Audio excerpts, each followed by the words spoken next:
Страх детства. Это разозлить кого-нибудь из родителей на улице. Вот согласитесь, многие из нас постигали гнев родителей на улице. И я не исключение. Вроде ты идешь с родителями по улице, и никого нет рядом. Ни соседей, ни одноклассников, ни друзей, никого.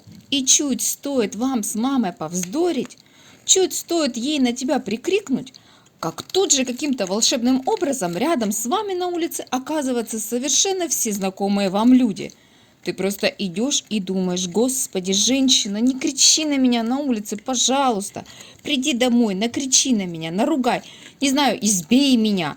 Ну, пожалуйста, не тут и не сейчас.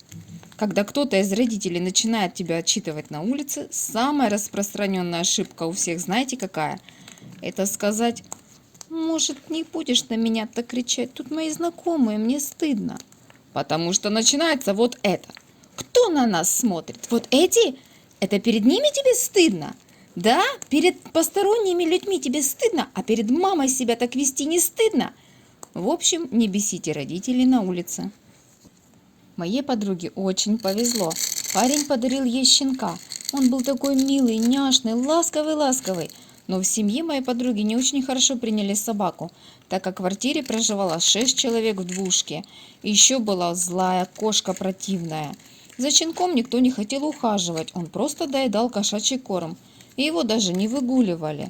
И все время хотели его спихнуть кому-нибудь. А я всегда мечтала о собачке. Но мои родители были против, так как за собакой нужен был уход, как за маленьким ребенком, а времени у них на это не было. И тут у меня созрел план. Я позвала в гости подругу с этим щенком, но перед этим она его дома выкупала, нарядила, в общем, сделала его еще няшнее.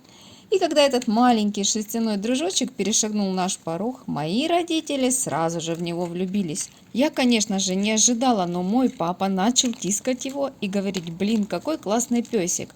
Вот если бы был еще в мире такой же песик, я бы его точно взял себе. И мама тоже от него очень млела. И тут моя подруга очень быстро говорит, что они с родителями собираются его продавать, так как в квартире очень мало места. Конечно, мои родители сказали, что мы его покупаем. Моему счастью не было предела. Меня вызвали к директору. Я не понимаю, что происходит. Сердце в пятках, захожу к директору, руки трусятся, а он мне такой говорит: ну что, рассказывай. Что, ты правда одна живешь? Ну да, отвечаю. А родители в курсе? Ну да, я ему опять. А ситуация такая была, что мне 16 лет, и я живу одна, родители на заработках. Ну и директор откуда-то все узнал, вообще не знаю откуда. И в итоге я думала, что он сейчас начнет орать: все, идем в детдом. А он такой: молодец, молодец, ты должна сразу понимать, что кроме тебя у тебя никого нет. Ты должна развиваться, двигаться вперед, взрослей. Мы, если что, тебе поддержим, поможем. Ты только учись хорошо. А я офигевшая говорю: а зачем? Я ЕГЭ сдавать не буду. А он: о, тогда наставим тебе пятерок, чтобы тебя сразу забрали в колледж. Я была в шоке от него. Он адекват вообще. Просто когда я ходила обычно к нему, были крики, оры, а тут такой лапа. Что это было? Мой папа сделал мое детство. Когда мне было где-то 13 лет, я поехала в лагерь. Все было очень круто, но мой батя за меня переживал и скучал. И он мне говорит по телефону: хочешь не хочешь, но я приеду к тебе в гости. Я, конечно, не очень хотела, но пришлось смириться. Папа спрашивал, что мне привезти, а я говорю: да нет, мне ничего не надо, немножко на него разозлилась. И вот папа приехал, я к нему выхожу, и он говорит: у меня для тебя сюрприз. Думаю, ну, чем ты меня удивишь.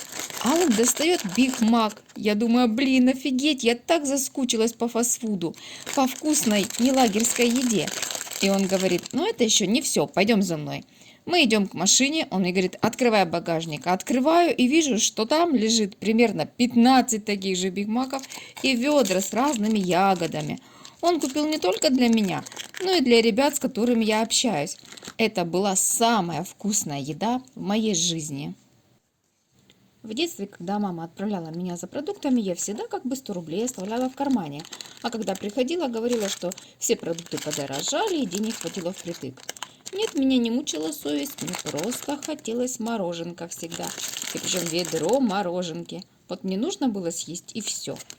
И вот в очередной раз я вернулась из магазина, а чек забыла выбросить. И я стояла, нагло врала, когда мама все знала. Она такая: где сдача? А я говорю: нет, все потратила. А она мне вот и показывает чек. Ладно, на. А мама возмущается: зачем тебе деньги? Как, в смысле, зачем деньги? А мороженка, ведро.